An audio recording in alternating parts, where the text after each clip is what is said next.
আজ আমরা কি দেখছি? আমরা দেখছি 26,000 শিক্ষকের চাকরি আজ অনিশ্চিত অবস্থার মধ্যে এসে দাঁড়িয়েছে। এক কথায় তাদের চাকরি চলে গেছে। এই 26,000 শিক্ষকের কি আইনি পথে আর কোনো কিছু করার আছে? অনেকে বলছেন আছে, কিন্তু কেউ ঠিকমতো আশার আলো দেখাতে পারছেন না। কি সেই আইনি পথ, যে পথে তারা ফিরে পেতে পারেন তাদের চাকরি? প্রায় 26,000 কর্মরত শিক্ষক, শিক্ষাকর্মী যারা আছেন, 26,000 শিক্ষারত কর্মী যারা আছেন, তাদের কি আর কোনোভাবেই কিছু করার নেই? অধিকাংশই কিন্তু তাদের মধ্যে ন্যায্যভাবেই চাকরি পেয়েছিলেন, কিন্তু আদালতের পর্যবেক্ষণ কি দাঁড়ালো? না, দুর্নীতির শিকড় এতটাই গভীরে চলে গেছে যে যোগ্য এবং অযোগ্যদের আলাদা করার কোনো সম্ভাবনাই আর নেই। তাই সকলের চাকরি বাতিল করা হলো। সুপ্রিম কোর্টের এই রায়ে বিধ্বস্ত চাকরিহারারা। এবার কি হবে তাহলে কি হকের চাকরি ফেরত পেতে গেলে সুপ্রিম কোর্টের নির্দেশ মোতাবেক আরও একবার পরীক্ষায় বসা ছাড়া আর কোনো উপায় নেই এসএসসির 2016 সালের প্যানেলভুক্ত যোগ্য প্রার্থীদের? তাদেরকে কি আবার পরীক্ষায় বসতে হবে?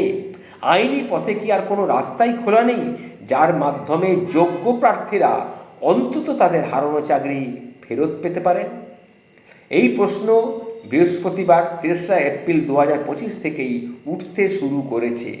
বিষয়টি নিয়ে সংবাদ মাধ্যমে বিশিষ্ট আইনজীবীরা নানা প্রক্রিয়াও দিচ্ছেন, যার মধ্যে কথা হলো একটা উপায় আছে, কিন্তু সে পথেও শেষমেশ খালি হাতে ফেরার সম্ভাবনাই প্রবল। ব্যাপক দুর্নীতি এবং সেই দুর্নীতি ধামাচাপা দেওয়ার কারণে এসএসসি বা রাজ্য স্কুল সার্ভিস কমিশনের 2016 সালের প্রায় সম্পূর্ণ প্যানেলটি বাতিল করে দিয়েছে সুপ্রিম কোর্ট। এর আগেই একবার এই রায়টাই দিয়েছিল কলকাতা হাইকোর্ট। সেই রায়কে চ্যালেঞ্জ করে মামলা রুজু করা হয় শীর্ষ আদালতে, এবং 3রা এপ্রিল 2025 সুপ্রিম কোর্টও কলকাতা হাইকোর্টের রায়টাকেই বহাল রেখেছে। ফলে চাকরি হারাতে হয়েছে প্রায় 26,000 কর্মরত শিক্ষক, শিক্ষাকর্মী ও অশিক্ষক কর্মচারীদের, যাদের অধিকাংশই ন্যায্যভাবে চাকরি পেয়েছিলেন। কিন্তু আদালতের পর্যবেক্ষণ কি? না, আদালতের পর্যবেক্ষণ হলো দুর্নীতির শিকড়টা এতটাই গভীরে চলে গেছে যে যোগ্য এবং অযোগ্যদের আলাদা করার আর কোনো সম্ভাবনাই নেই। তাই সকলেরই চাকরি বাতিল করা হলো। কিন্তু আমরা ছোটবেলা থেকেই জেনে এসেছি যে অপরাধী চাকরি পাক, কিন্তু একজন নিরপরাধীও যেন শাস্তি না পায়। অপরাধীরা যারা অপরাধ করেছে তারা শাস্তি পাক, কিন্তু যারা নিরপরাধ তারা যেন একজনও তার জন্য শাস্তি না পায়। এই আমরা জেনে এসেছি, কিন্তু সেটা কি আজকে কি হচ্ছে? না, অপরাধীদের সঙ্গে নিরপরাধীরাও তারা শাস্তি ভোগ করতে চলেছে। এই ব্যাপারে বিভিন্ন অ্যাডভোকেটরা বিভিন্ন রকম চেষ্টা করেছেন, কিন্তু গোটা ঘটনায় একটা যথেষ্ট উদ্বেগের মধ্যে আমরা রয়েছি, যথেষ্ট উদ্বেগজনক। এই ব্যাপারে নানা আইনজীবী নানা ধরনের কথা বলছে। এই চাকরি বাতিলের বিষয়টি নিয়ে প্রশ্ন তোলার সঙ্গে সঙ্গে গোটা রাজ্যের সরকার, এসএসসি কর্তৃপক্ষকে কাঠগড়ায় তুলেছেন অনেক অ্যাডভোকেট জেনারেল। কিন্তু তাদের মত কি? না, দুই পক্ষের ভুলের জন্য আজ এত মানুষকে ফল ভোগ করতে হচ্ছে।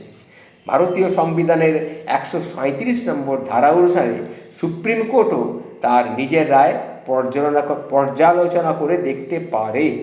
কিন্তু আইনজীবী মহল কি বলছে?